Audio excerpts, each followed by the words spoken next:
This week on Inside Boulder News, a new tool helps residents shape Boulder's transit system, pedestrians hear a familiar voice at this audible crosswalk, and police officers run to benefit Colorado's Special Olympics athletes.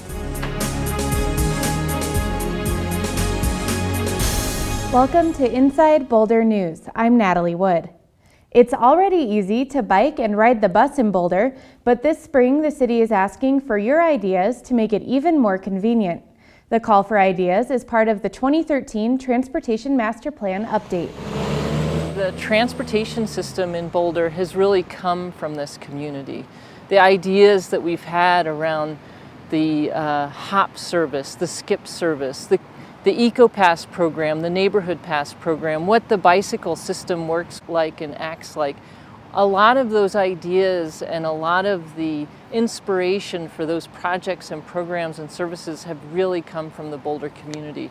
So we really value the community helping us as we continue to refine our transportation options. A primary focus for this Transportation Master Plan update is to look at our complete streets system. Can you take the regional bus, the local bus? Can you ride your bicycle comfortably, walk comfortably, drive? Is it an efficient, complete set of travel choices for the community? And we're looking again at, well, how do we provide those complete streets in a way that works for Boulder? There will be more community input opportunities this spring. Visit bouldertmp.net for details. A new tool is making it easy to submit those ideas from home. The city is asking residents to design their own transit systems, and transportation planner Chris Jones showed me how it works. We are here at www.bouldertransitdesign.com, where we have built a Design Your Transit System tool where people can work to prioritize where they would like the city and RTD to invest our resources now and in the future. So when you go to the website, there are several categories that you can click on to spend your budget. Once folks have seen and gotten familiar with the different categories, you can actually get some detailed information on what are some impacts that you can make in those categories. You click on what you would prioritize. And as you click each category, you'll see at the right side of your screen a buildup of your overall benefits of the transit system that you've built. And once you get to $25, it will tell you that if you're going over, you've broken your budget. Your budget's been exhausted.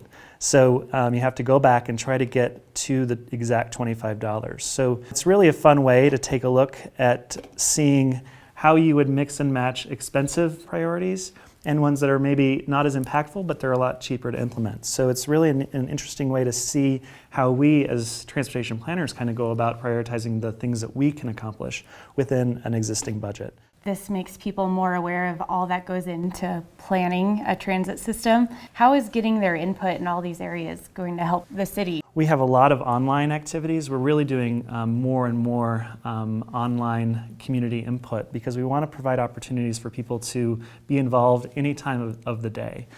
So the information that we are pulling from this tool will be combined with all of our community outreach to really help create a long-term vision for transit in Boulder to help us reach our sustainability goals, our climate commitment goals, and overall transportation goals to change the way that people are getting around in Boulder from now and in the future.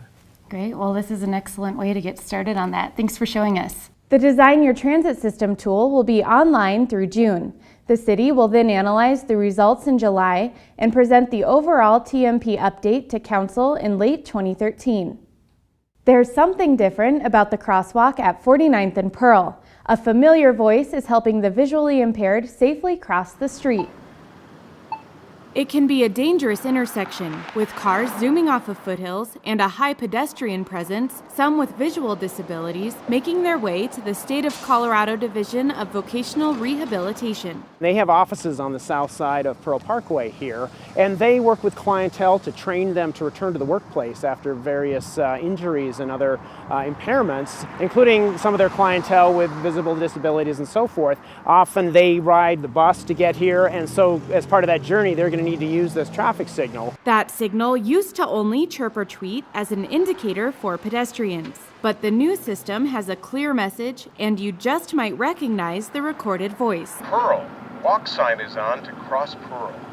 Pearl. We thought, wouldn't it be fun to get some sort of celebrity Boulder voice to provide those messages? So I thought about that for a few seconds, and the name of Brett Saunders, the eminent KBCO DJ, came to mind. And so I contacted Mr. Saunders, and he very graciously offered to assist with this effort. It was an honor. I was really excited about it, actually, because it's a fun way to be involved with the city and a fun way to help people out. And your voice is already well known throughout the Boulder community. What do you think of being a sort of official voice of Boulder?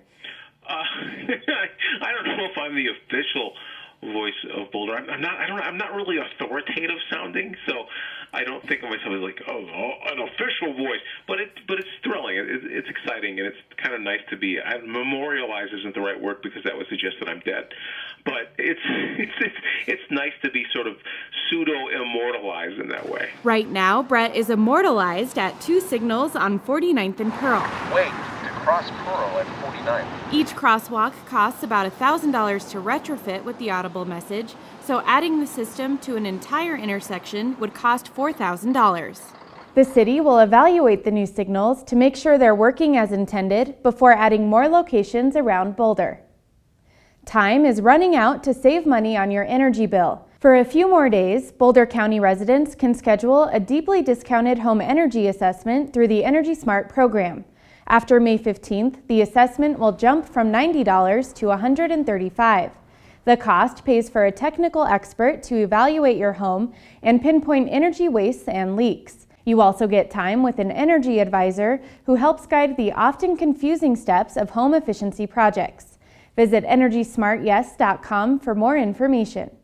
This morning, Boulder's finest ran and biked to benefit Colorado's 13,000 Special Olympics athletes. Dozens of Boulder police officers were joined by their friends, families, and the community in this year's Law Enforcement Torch Run. This is our annual Boulder Police Department's Torch Run for Special Olympics. We have over 13,000 Special Olympic athletes in the state of Colorado alone. So it's our privilege and honor to represent the law enforcement community in this area, to celebrate the abilities and courage of our Special Olympic athletes. As you can see, to my left and right and behind me are several of the local Special Olympic athletes from our region. The neatest thing for me is to see the magic between our athletes and our law enforcement. There's just this magic and this friendship that you just don't see anyplace else. I think our law enforcement loves our athletes. It's just one of those good feeling kind of events that we do every year, and we're just privileged and honored to be a part of Law Enforcement Torch Run. The event consisted of a 4-mile run-bike portion and a 1-mile walk and parade. The Torch Run raises funds and awareness for Colorado athletes with intellectual disabilities. Thanks for watching Inside Boulder News. Stay in touch with us on Facebook by submitting news tips and questions, or send a Sign Me Up message to mycitynews@bouldercolorado.gov to receive video updates like this newscast in your inbox.